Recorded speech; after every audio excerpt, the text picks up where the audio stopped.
이 말씀을 가지고 에스라의 기도가 주는 두 가지 교훈이라는 제목으로 하나님 말씀을 증거하도록 하겠습니다. 에스라의 기도가 주는 두 가지의 교훈. 자, 제목에 있는 말씀처럼 오늘 에스라의 회개 기도가 주된 내용으로 나오고 있습니다. 오늘 이제 에스라 9장, 이제 10장만 하면 이제 에스라가 마치는데요. 사실 에스라 9장과 10장은 서로 연결되어 있는 내용이라고 할 수가 있습니다. 네, 일단 오늘 9장을 살펴보고요. 토요일 날에 마지막 10장을 살피면서 에스라를 마치도록 하겠습니다. 그러면서 우리 그 주일 날에는 말라기 말씀을 가지고 하나님의 말씀의 은혜를 나눠보겠습니다. 여러분, 이 큐티 내용이 아주 절묘하게 잘 배열이 되어 있는 것 같아요. 왜냐하면 에스라, 느헤미야, 학개, 스가랴, 말라기는 같은 시대 때 기록한 하나님의 말씀이라고 할 수 있습니다. 그래서 보통 우리가 에스라와 느헤미야를 연구할 때 학개, 스가랴, 말라기도 같이 연구를 합니다. 왜냐하면 동일한 배경에서 동일한 시대에 동일한 장소에서 일어나는 사건들을 기록했기 때문에 우리가 에스라도 공부했다면 말라기도 공부하면 말라기에 있었던 이야기가 어디에도 나온다는 겁니까? 에스라에도 나오고 느헤미야에도 나오는 말씀이라고 할 수가 있겠습니다. 그래서 우리 이 말라기 말씀도 보면서 그때 에스라 시대 때 느헤미야 시대 때 이스라엘 백성들이 이렇게 살았구나, 이런 것들을 우리가 또 한번 살펴보는 그런 시간을 갖도록 하겠습니다. 말라기는 아주 작게 되어 있기 때문에 제 생각에는 한 일주일 아니면 2주 만에 끝날 것 같아요. 끝나고 나면 이제 고린도 전후서를 가지고 이제 하나님의 말씀을 나누더라고요. 그래서 어쨌든 여러분 말라기 말씀 나눌 때까지 어쨌든 여러분 하나님의 은혜가 함께하는 귀한 모습이 있으시기를 주님의 이름으로 축원드리겠습니다. 자, 우리 앞에 있는 내용을 잠시 살펴보도록 하겠습니다. 에스라 1장, 에스라는 총 10장으로 되어 있다고 그랬죠. 에스라 1장부터 에스라 6장까지는 누가 이스라엘 백성들을 포로로 인도해 온다고 했습니까? 스룹바벨이라고 하는 사람이 데려왔다고 했습니다. 에스라가 처음에 데려오지 않습니다. 처음에 스룹바벨이 1차로 포로 귀환해서 데려오고요. 43,620명인가 하여튼 42,360명, 아주 4만 명 이상 되는 사람들을 스룹바벨의 인도로 이스라엘 백성들이 돌아와요. 그러고 난 다음에 80년이 지난 후에 에스라라고 하는 사람이 80년이 지났습니다. 80년이 지나고 난 다음에 에스라라고 하는 사람이 2차 포로 귀환으로 이스라엘 백성들 5천 명을 이끌고 예루살렘으로 돌아오는 이야기가 나옵니다. 이제 그 얘기가 에스라 7장부터 마지막 10장의 내용까지 우리에게 전달이 되고 있다라고 하는 것이죠. 그래서 보통 1차에서 2차까지는 80년 정도의 기간이 소요가 되고요. 2차에서 3차, 즉 에스라에서 느헤미야까지 이르는 그 기간은 약 한 3년 정도? 그 정도 기간이 차이가 납니다. 그래서 그런 텀을 두고 이제 1차 포로기한, 2차 포로기한, 3차 포로기한이 이루어졌다라고 하는 거죠. 그런 내용이 제가 저번 주에 설교했던 8장의 내용, 8장에는 어떤 내용이 나왔습니까? 에스라가 이제 이스라엘 백성들 이끌고 오는데 그때 이끌고 왔을 때 두 가지 사건이 있었다고 그랬죠. 그 두 가지 사건들을 이야기하면서 결국에는 예루살렘에 잘 도착했습니까? 잘 못했습니까? 잘 도착했다. 그 에스코트도 없고 아닥사스다 왕이 군사를 요청하지도 않은 하나님의 선한 도우심의 손길로 이스라엘 백성들 무사히 예루살렘에 왔다라고 이렇게 얘기가 끝나는 내용이 에스라 8장에 있는 내용이었다라고 하는 겁니다. 아시겠죠? 그래서 오늘은 에스라 9장에서 10장인데 이제 에스라가 예루살렘에 도착하고 난 다음에 있었던 사건이에요. 도대체 어떤 사건이 있었는지 우리 오늘 말씀을 통해서 한번 여러분과 같이 한번 살펴보도록 하겠습니다. 그럼 9장 1절에서 2절에 나오고 있는 말씀 우리 다 같이 한번 읽어볼까요? 9장 1절에서 2절에 있는 말씀, 저희 얼굴을 보지 마시고 성경을 보시기 바랍니다. 1절과 2절에 있는 말씀 우리 다 같이 한번 읽어보겠습니다. 시작. 2일 후에 방백들이 내게 나와 이르되 이스라엘 백성과 제사장들과 레위 사람들이 이 땅 백성들에게서 떠나지 아니하고 가나안 사람들과 옛사람 헷사람들과 브리스 사람들과 여부스 사람들과 암몬 사람들과 모압 사람들과 애굽 사람들과 아모리 사람들의 가증한 일을 행하여 그들의 딸을 맞이하여 아내와 며느리로 삼아 거룩한 자손이 그 지방 사람들과 서로 섞이게 하는데 방백들과 고관들이 이 죄에 더욱 으뜸이 되었다 하는지라. 여기 1절에 보면 2일 이후에라고는 이 말이 있는데 2일 이후라는 말은 뭐 한 며칠 지났다는 그런 얘기가 아닙니다. 보통 에스라가 예루살렘에 도착했을 때가 4월 달이었거든요. 보통 4월 달이나 5월 달이라고 얘기해요. 그리고 이힐 이후 지금 이제 이 사건이 있는 것은 9월 달에 있는 사건입니다. 그러니까 몇 개월이 지난 겁니까? 한 4개월 정도가 지났다고 볼 수가 있습니다. 그러니까 이힐 이후에라는 건 4개월 정도가 지나고 난 뒤에라고 하는 얘기입니다. 4개월 정도가 지나고 난 다음에 이 에스라가 아주 충격적인 사실을 알게 된다는 거예요. 그 충격적인 사실이 뭐냐? 그것은 앞에, 그러니까 80년 전에 스룹바벨이 1차 포로 교환으로 온 사람들 있죠. 그 사람들이랑 그리고 아예 포로로 잡혀가지 않은 그 사람들이 지금 어떻게 살고 있는 것을 발견했다는 겁니까? 바로 오늘 성경에 있는 내용처럼 이방인 여인과 어떻게 해요? 혼인하면서 사는 그런 일들이 일어났다라고 하는 겁니다. 사실 여러분 성경에는 이방인들과 결혼하는 것 뭐 이거 가지고 옛날에 뭐 어떤 목사님이 막 국제 결혼을 하면 안 됩니다 뭐 이런 식으로 설교해가지고 크게 문제를 일으킨 적이 있거든요. 그 성경을 잘못 해석했기 때문에 나오는 얘기예요. 이방인들하고 결혼하는 것 자체는 문제가 되진 않아요. 그렇게 하지 말라는 내용도 성경은 없습니다. 그러니까 일단 이거는 뭐 미국 사람과 한국 사람이 결혼하는 거 그건 아무 문제가 없는 문제가 아니라는 거예요. 근데 이 그 역사적으로 봐도 여러분 아브라함의 그 둘째 부인의 하갈은 이방인입니까 유대인입니까? 이방인입니다. 그러면 아브라함도 죽일 놈이 되는 거죠. 만약에 이 말씀이 그대로 적용이 되면 그렇지 않다는 거예요. 그러니까 이방인하고 결혼하는 것 자체는 죄가 아니라는 거예요. 하나님께서 어느 정도는 허용하고 계신다는 거죠. 여러분 요셉도 이집트 가가지고 누구하고 결혼합니까? 이집트 여자하고 결혼합니다. 그거 가지고 하나님이 니 죽일 놈이라고 그렇게 한 적 있습니까? 없습니까? 그런 적 없습니다, 여러분. 그냥 또 그 사람들 다 데리고 나중에는 어떻게 옵니까? 가나안 땅으로 다 오잖아요. 아버지 모시고 이스라엘 백성들 다 데리고 다 오게 됩니다. 어쨌든 그리고 여러분 그 롯이 누구의 부인이라고 했습니까? 아하수에르 왕의 부인이라고 그랬습니다. 여러분 그 페르시아 왕 4명 중에 다닥 이런 뭐 여름 저거 얘기했죠. 다리오 왕 그 처음에 고다닥이라 했잖아요. 고레스, 다리오, 아하수에로, 아닥사스다 이 4명의 왕이 있는데 아하수에로 왕 부인이 에스더거든요. 에스더죠. 에스더도 유대인이지만 그 남편은 누구예요? 그 아하수에로 왕 페르시아 왕이라는 거죠.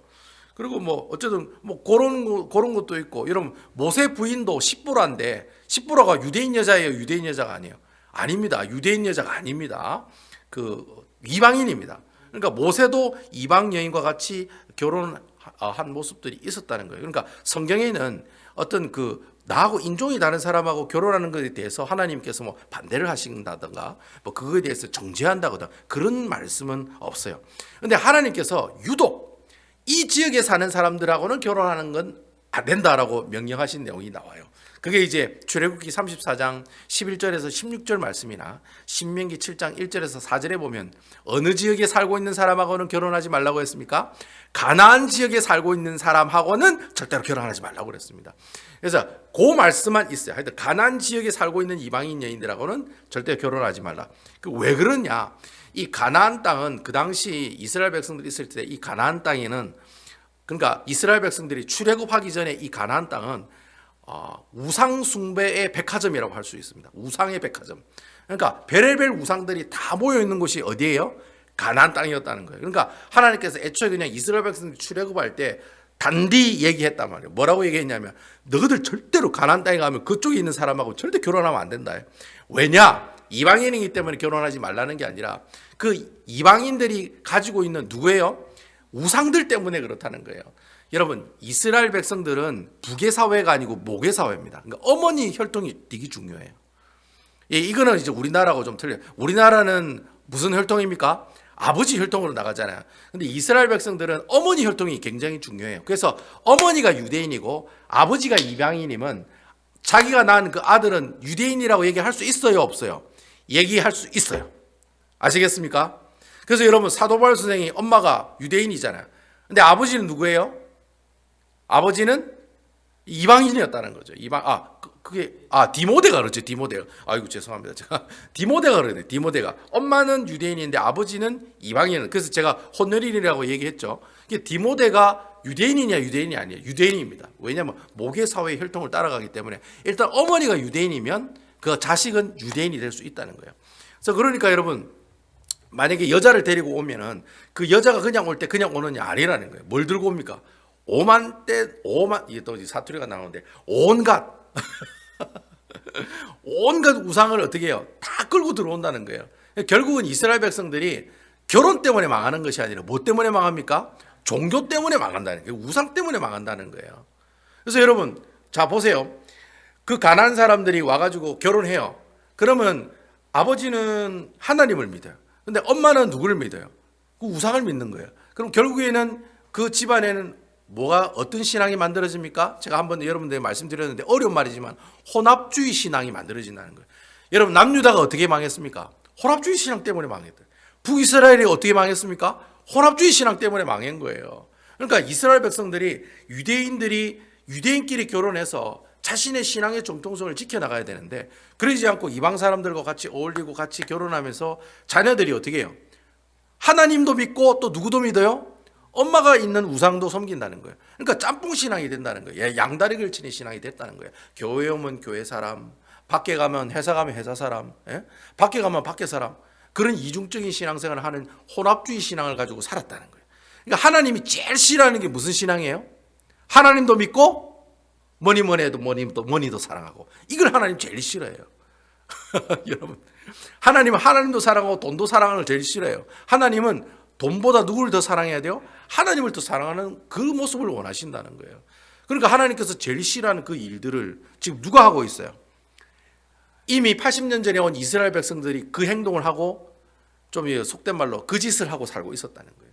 자, 그러니까 그 에스라가 그 모습을 보고 깜짝 놀라는 거예요. 왜냐하면 우리가 망한 이유가 뭐 때문에 망한 거예요? 그것 때문에 망했는데, 그것 때문에 70년 동안 포로로 잡혀갔다가 왔는데, 포로로 잡혀갔다가 왔는데도 그 죄를 계속해서 범하고 있다는 거예요. 근데 더욱더 충격적인 사실은 이런 죄를 누가 더 많이 했다는 거예요. 누가 으뜸이 되었다고 해야 되겠습니까?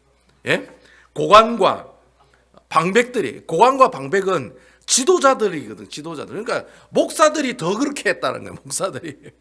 목사들이 정치가들이 좀 한자리 하고 있는 사람들이 오히려 어떻게 해요? 이방 여인들을 데리고 와서 결혼하는 삶을 살아갔다는 거예요. 말라기에 보면은 무슨 얘기가 나오느냐 하면 똑같이 이방 여인과 결혼하는 이야기가 나오거든요. 말라기는 아주 구체적으로 또 얘기하고 있어요. 말라기는 뭐라고 얘기해요? 말라기 2장에 보면 나오는데, 말라기는 뭐라고 얘기하느냐면 이방 여인을 얻기 위해 자신의 그 유대인 여자를 버리고 이혼하고 이방 여자를 어떻게 해요?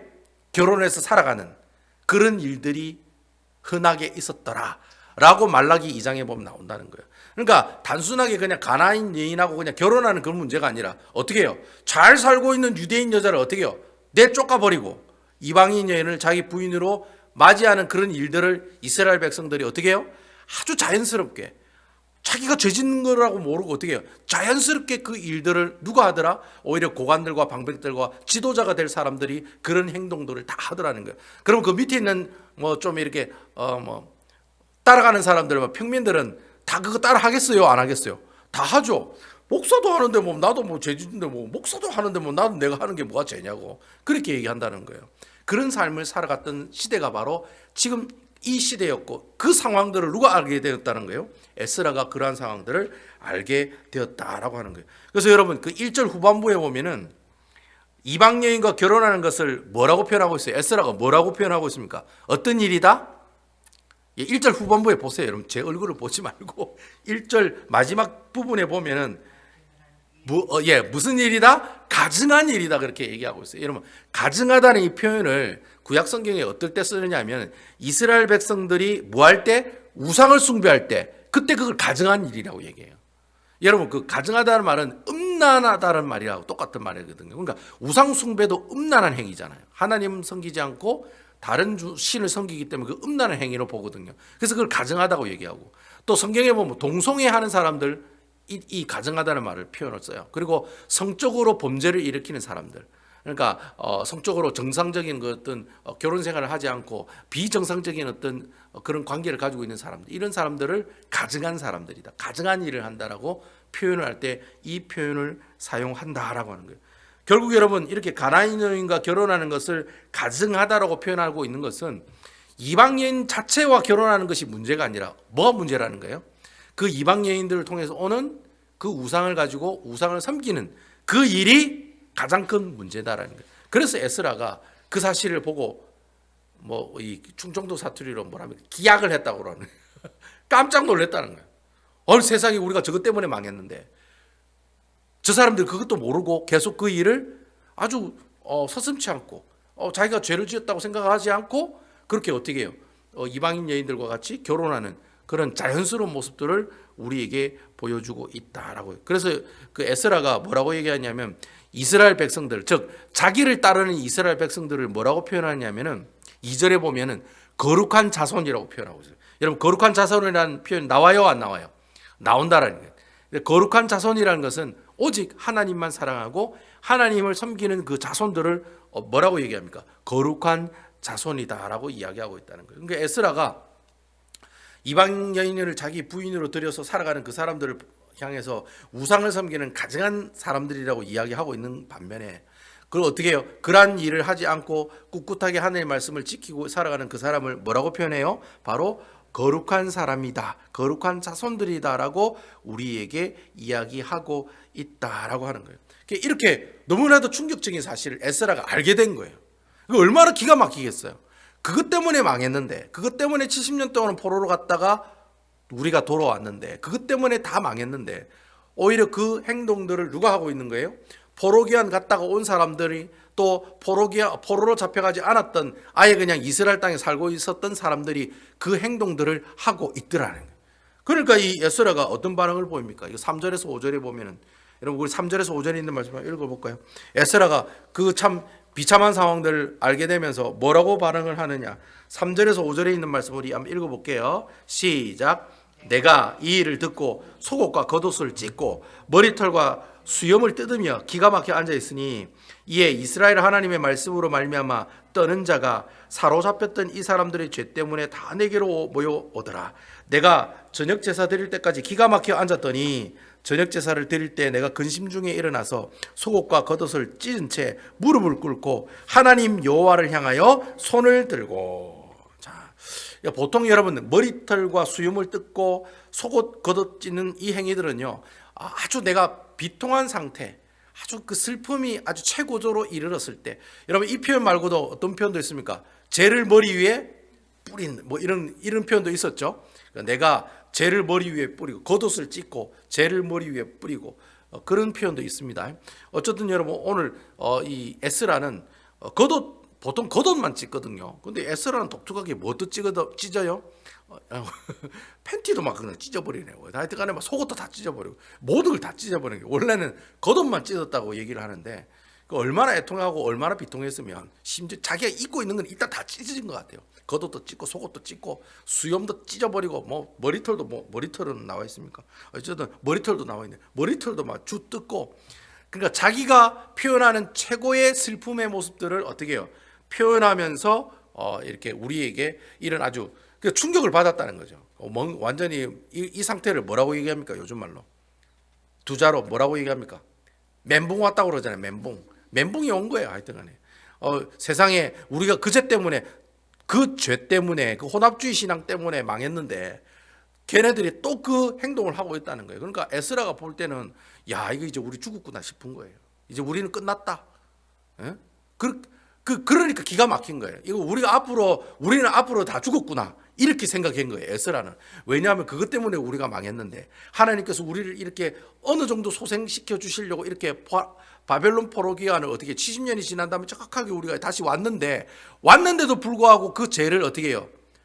그 죄를 다시 기억하여 죄를 기억했단 말이 이상하네요. 다시 죄를 기억하여 그 죄를 그대로 또 어떻게 해요? 범하고 있는 모습들을 우리가 이 말씀을 통해 볼 수가 있었다라고 하는 거예요.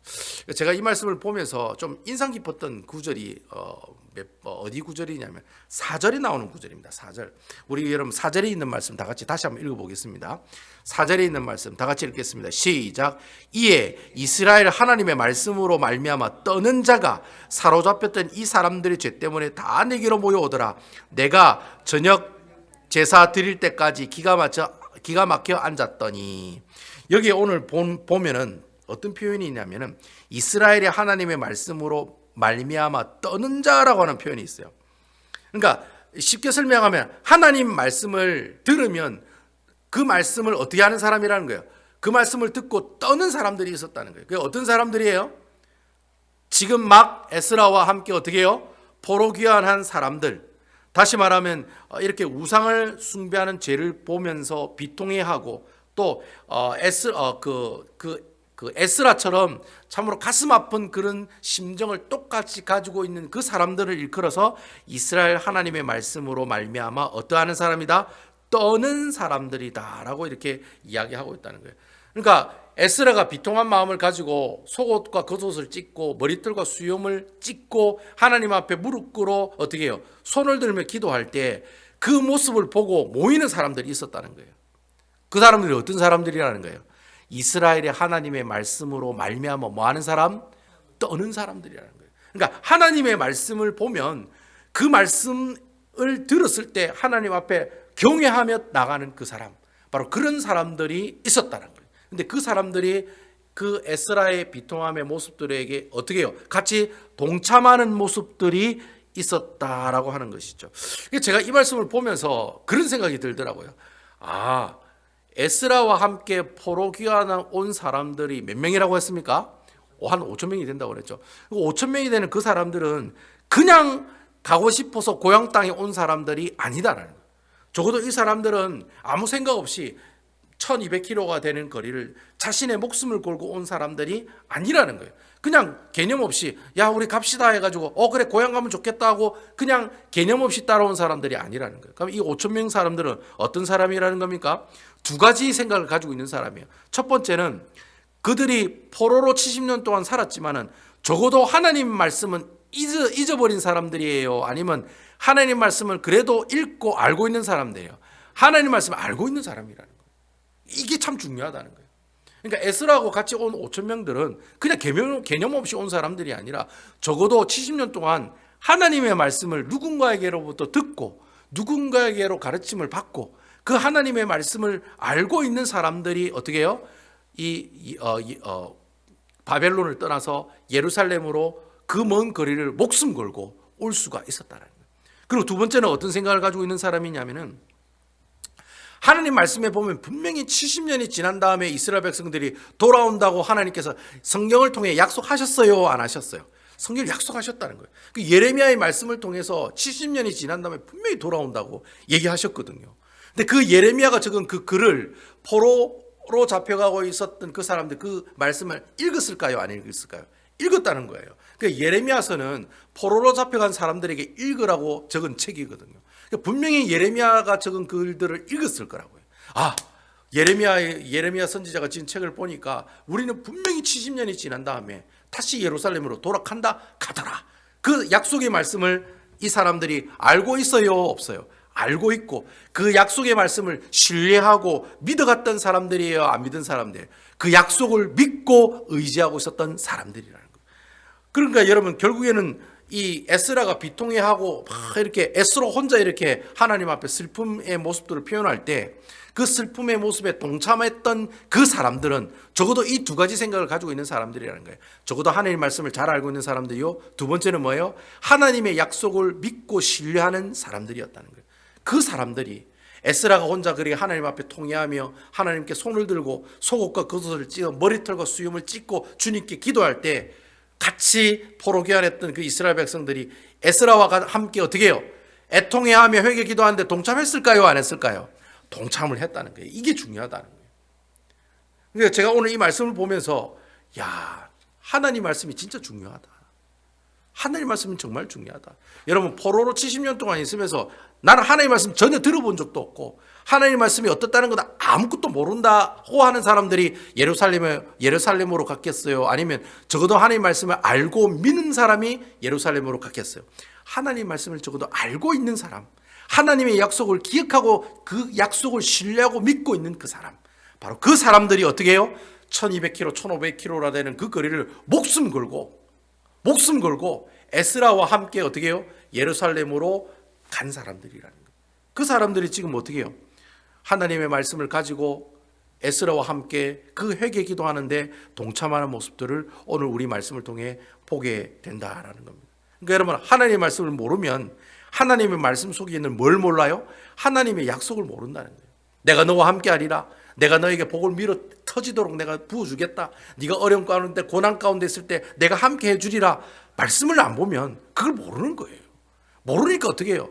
하나님을 배반하고 하나님을 어떻게 해요? 교회를 떠나고 공동체를 떠나는, 말씀을 모르니까 그렇다는 거예요. 말씀을 모르니까. 내가 하나님 말씀을 알고 하나님의 약속을 알게 되면은 여러분 70년 후에 포로기한에 동참하지도 못하게 되고요. 내가 말씀도 모르고 약속도 모르면 70년 포로기한 온 사람들 명단이 있었어요, 없었어요? 포로기한한 사람 명단이 있었어요, 없었어요? 명단이 다 나왔잖아요. 그 명단에 내 이름이 있어요, 없어요? 없는 거예요. 하나님의 말씀을 모르는 사람, 하나님의 약속을 기억하지 못하는 사람, 신뢰하지 못하는 사람은 그 포로기한 명단에 내 이름이 한 구절 적혀 있지 않게 된다는 거예요. 결국에는 하나님의 말씀을 내가 모르니까, 하나님의 말씀을 알지를 못하니까 결국 1차 포로기하는 그 사람들이 어떻게 해요? 처음에는 하나님의 약속들을 믿었겠죠. 근데 80년이라는 시간이 지나가면 지나갈수록 어떻게 해요? 뭘 잊어버렸을까요? 하나님의 말씀을 잊어버리게 됐다는 거예요. 이러한 일들을 감당하기 위해서 보낸 사람이 바로 누구예요? 에스라 선지자였다는 거예요. 여러분 아멘이시지요? 그러니까 여러분 하나님의 말씀을 모르면은 내가 무슨 죄인지도 모르고 내가 무슨 죄인지도 모르니까 회개하지 않는 거예요. 여러분 그 사람 보고 회개하라 해도 내가 무슨 죄를 지었는지 알아야 회개를 하죠. 그럼 내가 지은 죄를 알려면 뭘 봐야 알 수 있어요? 하나님 말씀을 봐야 내 죄가 보인다는 거예요. 여러분 아멘이시죠? 성경은 내 마음의 거울이라고 그러잖아요. 말씀을 읽고 말씀을 묵상하고 말씀대로 순종하는 삶을 살아가야지만이 뭐가 보여요? 내 죄가 보이는 거예요. 아멘이시지요? 그러니까 교회 와서 말씀도 하나도 안 듣고 교회 와서 하나님의 말씀 은혜도 못 받는 사람이 내 죄가 보일까요? 안 보일까요? 안 보이죠. 옆에 있는 김집사 죄밖에 안 보이는 거예요. 저 잘못했다고.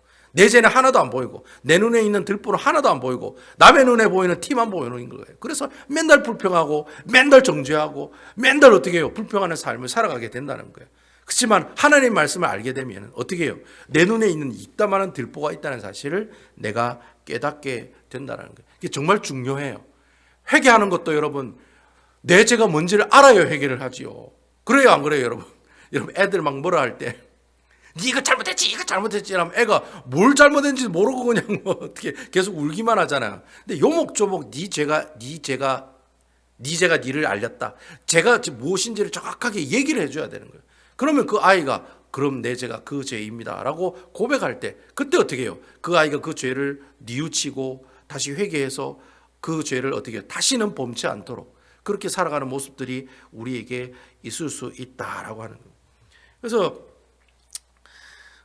제가 여러분들에게 우리 예수 믿는 사람들이 매일 하나님의 말씀을 읽어야 되고 매일 하나님의 말씀을 묵상하고 매일 그 하나님의 말씀을 내 삶에 적용시켜야 된다라고 여러분들에게 강조하는 이유가 바로 거기 있다는 거예요. 그래서 여러분 아모스 선지자가 그렇잖아요.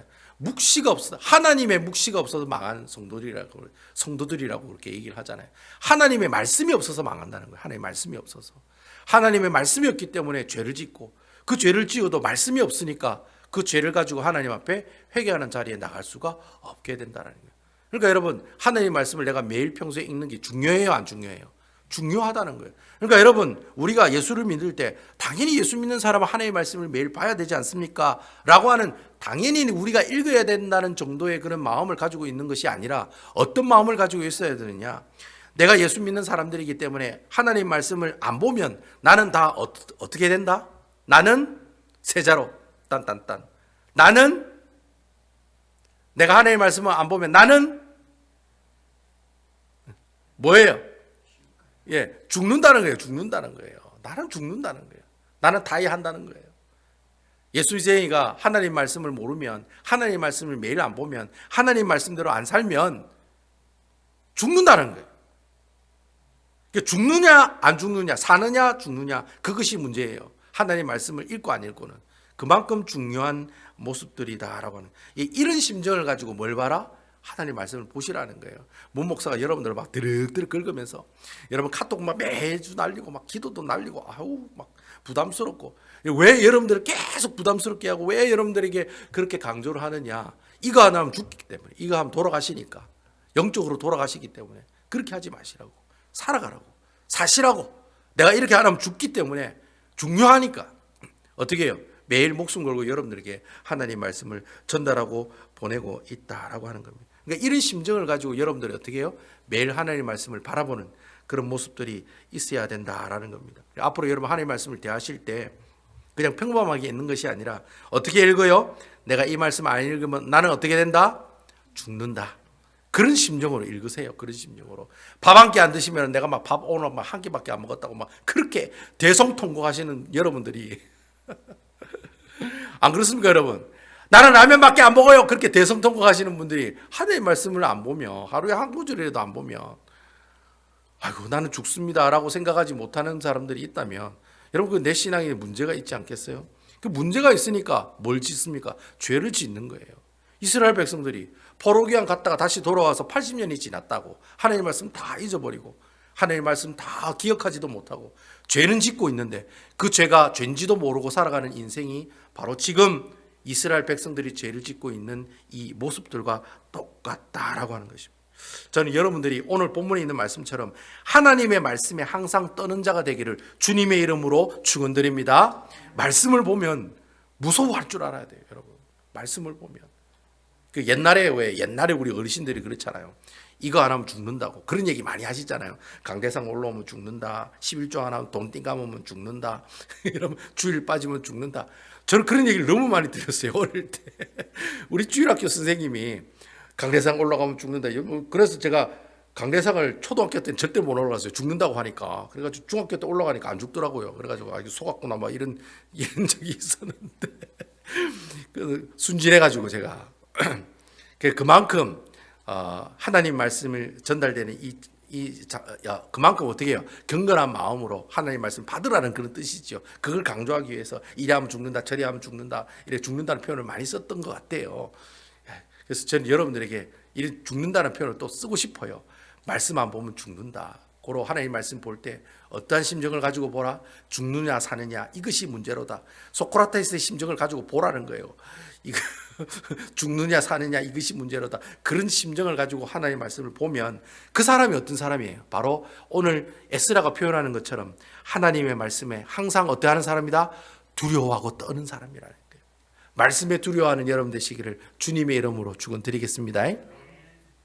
그래서 옛날에 목사님들이 말씀 성경책 들고 다닐 때 어떻게 들고 다니라고 합니까? 이렇게 들고 다니지 말고 이러면 지옥 간다고 그러잖아요. 지옥 가는 게 아닌데 어떻게 들고 다닙니까? 딱 이렇게 들고 다니라고, 예? 이렇게 들고 다니라고 가르쳐 주잖아요. 무슨 수단이 오고 누가 뚜둑이 패더라도 성경책 땅에 떨어뜨리면 안 된다 이래가지고 이렇게 들고 다니라고. 여러분 그렇게 안 배우셨어요? 저는 그래 배웠는데 그렇게 하잖아요. 말씀을 읽는 것이 내가 죽느냐 사느냐의 문제란 중요하다는 것 꼭 기억하셔서 하나님의 말씀에 어떻게 해요? 내가 하나님의 말씀 한 구절 보는 것이 죽느냐 사느냐의 문제라고 생각하고 말씀을 두려워하며 사는 그런 모습이 되라. 그런 내용이 오늘 이 에스라의 그 회개 기도를 통해 우리에게 보여주시는 내용이다라고 하는 겁니다. 그 두 번째로 이제 나오는 내용이 있는데 계속해서 우리 말씀을 한번 보도록 하겠습니다. 이렇게 이제 그 하나님 앞에 이제 드디어 이제 회개 기도하는 내용들이 쭉 나와요. 그게 이제 6절부터 15절 마지막까지 어떤 내용이냐면 에스라가 계속 하나님 앞에 회개 기도하는 내용이 나옵니다. 그래서 여러분 6절에서 9절까지 보면은 대충 내용이 그런 내용이 나옵니다. 우리가 조상 때부터 하나님께서 우리가 죄를 범할 때마다 항상 우리를 심판하시고 우리를 끝까지 불쌍히 여겨주셨습니다. 뭐 그런 내용들이 나오고요. 10절부터 14절까지는 어떤 내용이 나오냐면 우리가 바벨론 포로에서 이곳까지 돌아오게 해주시는 약속을 지켰는 하나님께서는 약속을 지키셨는데 우리는 약속을 지키지 못했습니다. 고로 우리는 하나님한테 맞아 죽어도 쌉니다. 뭐 그런 얘기가 나와요. 제가 여러분들에게 아주 의역을 해서 쉽게 말씀을 드린 겁니다. 하나님은 약속을 지키셨는데 우리는 약속을 어겼으니 하나님 우리에게 심판하셔도 우리는 아무 할 말이 없습니다. 그런 얘기가 10절부터 14절까지 내용에 쭉 나오고 있다는 거예요. 그러면서 이제 마지막 15절에 보면 참 또 은혜되는 말씀이 또 나오는 것 같아요. 우리 15절에 있는 말씀 우리 다 같이 한번 읽어보도록 할게요. 15절입니다. 시작. 이스라엘 하나님 여호와여 주는 의로우시니 우리가 남아 피한 것이 오늘날과 같사옵거늘 도리어 주께 범죄하여 싸우니 이로 말미암아 주 앞에 한 사람도 감히 서지 못하겠나이다 아니라. 예, 제가 이 말씀을 제 맘대로 의역을 한번 해보겠습니다. 제 맘대로 의역을 하면 그렇게 얘기할 수 있어요. 당신이 우리에게 벌을 주셔도 저희들은 할 말이 없습니다. 그저 당신은 우리에게 짱이십니다. 그런 얘기예요. 그러니까 하나님께서는 의로운 분이시기 때문에 하나님이 우리에게 어떤 벌을 주셔도 그냥 감사할 뿐입니다. 그런 이야기를 마지막에 에스라가 하고 있다라고 하는 거예요. 제가 이 에스라가 마지막에 기도하면서 한 고백이거든요. 제가 이 고백을 보면서 신약 성경에 보면 예수님이 감람산에서 기도했던 기도하고 비슷한 내용인 것 같아요. 이 내용이. 그 내용이 이제 마태복음 26장 39절에 보면 나오는데 예수님이 마지막으로 예수님께 뭐라고 기도합니까? 뭐라고 기도합니까? 여러분 39절에 보면 하나님 엔간하면 이 모든 것들을 어떻게 해요? 지나가게 하옵소서. 이 잔을 내게 지나가게 하옵소서. 그러나 나의 원대로 마옵시고 하나님의 뜻대로 하옵소서. 예, 예수님이 했던 이 기도랑 에스라가 마지막에 했던 이 기도랑 너무나도 비슷한 내용이라는 거예요. 주님은 의로우신 분이시기 때문에 주님이 우리에게 벌을 주시고 우리가 망해도 괜찮습니다. 할렐루야입니다. 하나님 짱이십니다. 그런 얘기랑 오늘 이 예수님의 감람산에서 기도했던 그 기도랑 거의 비슷한 모습들이 다라는 거예요. 그러니까 여러분, 예수님은 인간적인 마음으로는 이 십자가형을 어떻게 해요? 피하기를 원하셨다는 거예요. 여러분, 에스라가 이렇게 기도하지만 속으로는 그렇게 기도했겠어요? 주님, 우리를 망하게 해주세요. 그러면 진짜 망하게 해달라는 그 심정으로 망하게 해달라고 했겠어요? 저는 아니라고 봐요. 살려달라는 말이에요. 살려달라는. 비록 이렇게 우리가 죄를 지었지만 하나님은 의로우신 분입니다. 요게 그거예요. 그게 살려달라는 말이에요. 하나님은 의로우신 분이시기 때문에 우리가 이렇게 또 약속을 어기고 죄를 지어도 주님께서 어떻게 해주시리라? 우리를 용서해 주시고 구원해 주실 줄로 믿습니다. 네. 하지만 주님께서 우리를 망하게 하신다면 저는 주님한테 할 말은 없습니다. 그래도 괜찮습니다. 그러니까 이래도 괜찮고 저래도 괜찮습니다. 그 얘기가 지금 에스라가 마지막에 기도하고 있는 내용이랑 예수님이 주님 이 잔을 지나가게 해주시는데 그렇게 하지 않으시더라도 어떻게 해요? 저는 오직 주님만을 감사함으로 하나님이 주신 그 환경을 맞이하겠습니다 라는 이 기도랑 이 에스라의 기도랑 어떻게 해요? 서로 비슷한 모습으로 우리에게 다가오고 있다는 거예요. 그러니까 에스라는 하나님 우리 유대 민족들을 이 죄 때문에 망하게 하셔도 괜찮습니다. 하지만 주님께서 엔간하시면 어떻게 해요? 구원의 손길도 있기를 원합니다. 그렇게 이야기를 하고 있다라고 하는 것이죠. 제가 이 모습들을 보면서 이 에스라가 가지고 있는 이 믿음을 무슨 믿음이라고 제가 정의를 내렸냐면은 그리 아니하실지라도 믿음을 가지고 있다라고 그렇게 정의를 했어요. 그러니까 내 상황은 완전히 죽어도 마땅할 상황이에요. 그래서 하나님이 나를 죽이셔도 되고 그리고 나를 구원하셔도 되는데 오직 무엇의 뜻에 따르겠다? 하나님의 뜻에 따르겠다는 거예요. 이게 무슨 믿음이냐? 그리 아니하실지라도 라고 하는 믿음이라는 거예요. 우리가 신앙생활 하다 보면 내가 암병이 있으면 기도하잖아요. 주야 이 암병을 떠나가게 하옵소서 했는데 그 기도하자마자 갑자기 암이 어떻게 해요? 이따만에 커져가지고 이 암이 떨어져야 되는데 암이 떨어지는 것이 없어지는 것이 아니라 더 암이 더 번져가지고 말이죠. 아우 이제 뭐 얼마 살지 못하게 했다라는 그런 경험을 우리가 어떻게 해요? 할 수도 있다는 거예요. 그리고 또 어떤 어려운 상황들이 있는데 하나님 이 상황들 좀 극복하게 해주세요. 우리 배단위 교회의 어려운 상황인데 이 상황 극복하게 해주세요. 그렇게 기도했는데 오히려 상황이 더 나빠져요. 나갈 사람 더 나가고 더 어떻게 해요? 더 뭐 인에 있는 사람도 치고받고 싸우고 분열이 일어나고 막 교회가 막 말이 아니에요. 더 상황이 좋게 해달라고 기도했는데 하나님께서는 우리에게 그 상황을 더 어떻게 해요? 심각하게 어떻게 해요? 그 상황들을 만들어 주실 때가 있다라고 하는 거예요. 그럼에도 불구하고 그 예수님은 어떻게 해요? 아버지의 뜻에 어떻게 하겠다? 순종하겠습니다. 그러니까 이러한 상황을 주셔도 주님께 순종하고 이러한 상황을 주셔도 주님께 순종하는 이 믿음을 무슨 믿음이에요? 그리 아니하실지라도 믿음이라는 거예요. 이 믿음을 누가 또 가지고 있어요? 에스라도 가지고 있는 거예요. 하나님께서 그리 아니하실지라도 우리를 망하게 하실지라도 하나님은 어떤 분이시다? 의로우신 분이십니다. 하나님께서는 구원하실 자를 구원해 주시는 분인 줄 믿습니다라고 어떻게 해요? 믿음을 가지고 하나님 앞에 기도하며 나가고 있다라는 거예요. 이 믿음이 무슨 믿음이에요? 그리 아니하실지라도 라고 하는 믿음이라는 거예요. 여러분 우리들도 마찬가지예요. 예수님이 가지고 계시는 그 믿음, 에스라가 가지고 있는 그 그리 아니하실지라도라는 이 믿음을 가지고 우리가 어떻게 해요? 끝까지 누구를 신뢰해요? 주님을 바라보고 주님을 신뢰하고 주님만 의지해 나가는 그런 아름다운 주의 백성들이 되어야 한다라고 하는 겁니다. 그러니까 여러분 우리 교회 상황을 하나님께서 더 어렵게 만드실 수가 있어요. 심지어는 이 교회를 하나님께서 어떻게 해요? 아예 날려버리게 하실 수도 있어요. 하지만 여러분 그때 여러분들의 입술 가운데 그리 아니하실지라도라는 이 믿음을 가지시고 어떻게 해요? 하나님 여호와를 오히려 감사하고 찬양할 줄 아는 그런 놀라운 사람들이 되시기를 주님의 이름으로 축원드리겠습니다. 하나님이 그 뜻이면은 하나님 뜻에 순종하시는 거예요. 그리고 또 하나님 뜻이 또 이 교회를 통해 하나님께서 크게 쓰임 받는 교회가 되게 하시겠다면 분명히 하나님께서 어떻게 해요? 수많은 일꾼들을 이곳에 보내주실 거라는 거예요. 그러니까 이렇게 하시더라도 아멘, 저렇게 하시더라도 아멘. 그리 아니하실지라도라는 이 믿음을 가지고 살아가는 그 사람에게 하나님께서 어떻게 했어요? 그 사람을 하나님 어떻게 해요? 기뻐하신다라고 하는 것입니다. 아멘이시지요? 그래서 에스라 9장에 보면 이 에스라의 기도를 통해 우리에게 주시는 두 가지의 큰 영적인 교훈이 바로 그거예요. 첫 번째가 어떤 교훈이었습니까? 우리는 하나님의 말씀에 항상 어떠한 사람이 되어야 된다? 말씀에 항상 떠는 사람들이 되어야 된다는 거예요. 에스라가 말씀을 알고 있었기 때문에 하나님 앞에 회개 기도 자리에 나갔던 것처럼 우리가 하나님의 말씀을 알지를 못하면 하나님이 누구인지도 알지를 못하고 그 말씀을 통해 우리 죄가 무엇인지도 알지 못하기 때문에 하나님께 회개하는 자리에 나갈 수가 없다는 거예요. 하지만 내가 매일 주의 말씀을 가까이 읽고 묵상하고 적용하는 삶을 꾸준히 해서 살아가게 된다면 그 사람이 어떤 사람이 되는 거예요? 하나님 말씀을 경외하고 떠는 사람들이 된다는 거예요. 하나님께서 그 사람을 통해서 하나님 놀라운 역사가 나타나요, 안 나타나요? 예? 에스라를 통해 그런 역사가 나타났을까요, 안 나타났을까요?